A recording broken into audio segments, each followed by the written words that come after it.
Everyone, a couple new additions to the collection this week. First up, the Auto Art Aston Martin V12 Vantage S. I always liked the way these mid and late 2000s Aston Martins looked. This is kind of a nice Porsche 911 alternative, especially the V12 is a Turbo S alternative. Just a really handsome car. I think these were designed possibly by Henrik Fisker. At least this style of front end was definitely Henrik Fisker. Really good looking car. I really like this kind of metallic yellow paint if it reads on camera. This was also available in black. This is full opening diecast and it's auto art, so you have nice scale hinges. Shows the V12, which in S guise made 565 horsepower.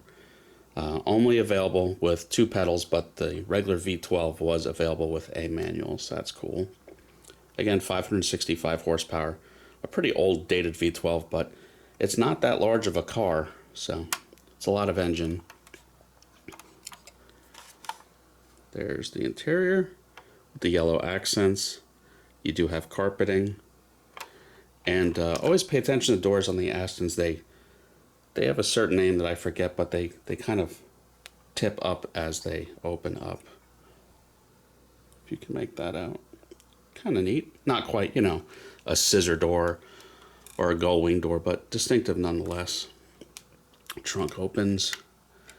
The little parcel shelf goes with the hatch, which is kind of cool. If I'm being critical, you see that little wire connected to the cargo cover. I think it's supposed to be on both sides, but this model just lost it along the way.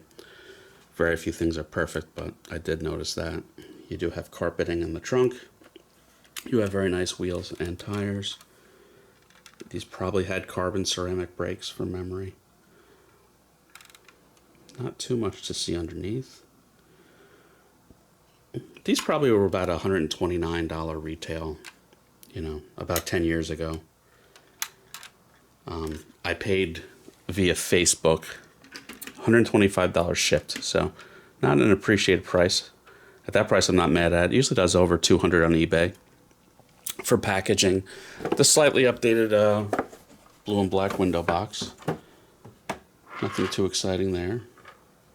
Just a good, older opening auto art. Also new in the collection is the first time we saw the term Land Cruiser applied to a vehicle. This is the BJ Land Cruiser from the early 50s, about 1954 or so. And it was actually called the Jeep BJ because it was kind of commissioned to be an alternative to the Willys Jeep after the Korean War. So it's very, very, very Jeep-like. But it had a 6-cylinder, unlike the Willys Jeep's 4-cylinder. So there you go. It's not the easiest to make out, but it's a straight 6. I think, under 90 horsepower, but, of the time, that's kind of what you'd expect. Certainly more powerful than the Willys Jeep. Now, this is by Kyosho. This is still available on sale at Replicars. I think I got it for $79. Retail is $230. It's pretty detailed. It's pretty nice. I do like it at almost $80. I'm not mad at that price. I think that's substantially better than $230. It's a little bit obscure. I mean, I do like Land Cruisers, but I mean, this was made for a short time period, and like I said, it's basically a Toyota attempt at a Willys Jeep. Still neat though.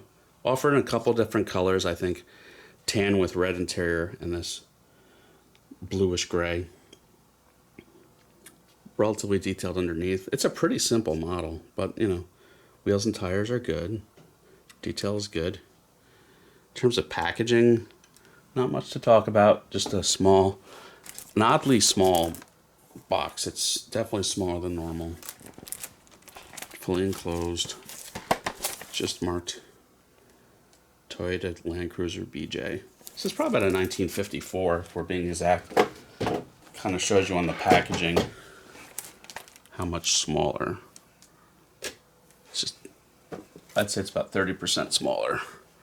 So yeah, that's it for this week. Tune in next week. I still have a few more cars that I bought around Christmas. We're running down. But everyone have a good one. Please like and subscribe.